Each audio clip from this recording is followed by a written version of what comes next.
Selamat pagi, Bapak, Ibu, dan rekan-rekan mahasiswa yang saya hormati.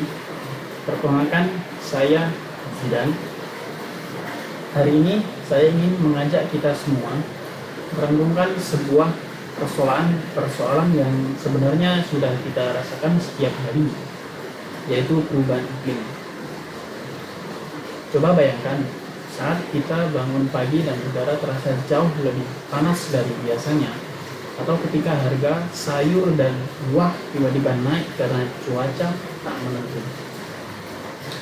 Itu semua bukan kebetulan, itu adalah dampak perubahan iklim yang sedang terjadi sekarang. Saudara sekalian, ada 3 dampak utama perubahan iklim yang sangat mempengaruhi hidup kita sehari-hari. Yang pertama adalah kenaikan suhu bumi. Menurut IPCC, suhu rata-rata bumi meningkat 1 derajat Celcius dan dapat mencapai 1,5 derajat dalam waktu dekat. Apa dampaknya? Kota seperti Surabaya mengalami panas yang makin ekstrim. Kita jadi sulit berkonsentrasi di kelas, lebih cepat lelah saat bekerja, dan tentu saja biaya listrik untuk pendingin ikut meningkat.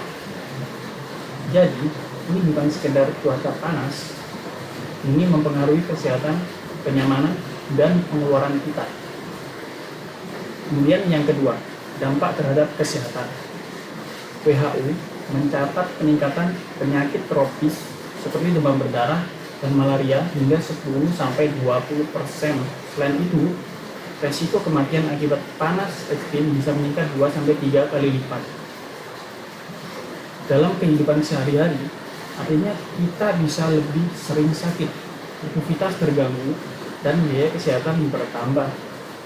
Tubuh kita secara langsung merasakan dampaknya. Kemudian yang 3, penurunan keanekaragaman hayati.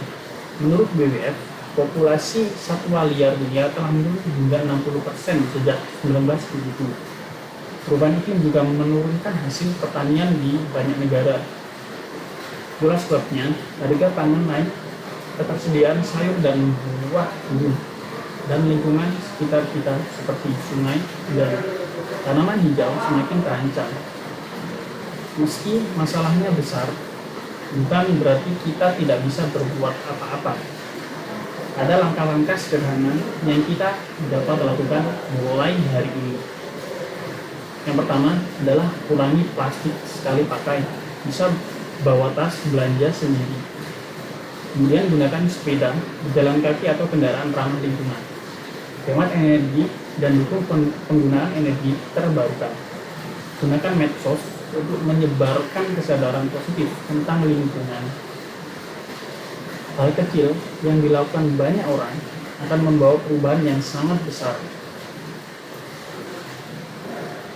Sebagai penutup, saya ingin menegaskan bahwa perubahan iklim bukan ancaman jauh di masa depan.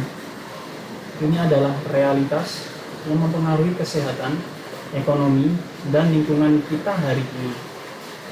Dengan memahami data dari IPCC, WHO, dan WWF, kita tahu bahwa tindakan sekarang sangat menentukan keadaan di masa mendatang. Mari kita mulai dari diri kita sendiri. Kurangi jejak karbon, dukung kebijakan ramah lingkungan, dan jadilah pelopor perubahan di sekitar kita. Jika kita bergerak bersama, kita bisa menjadikan Surabaya atau bahkan dunia lebih lestari untuk generasi yang berikutnya. Terima kasih atas perhatian Anda.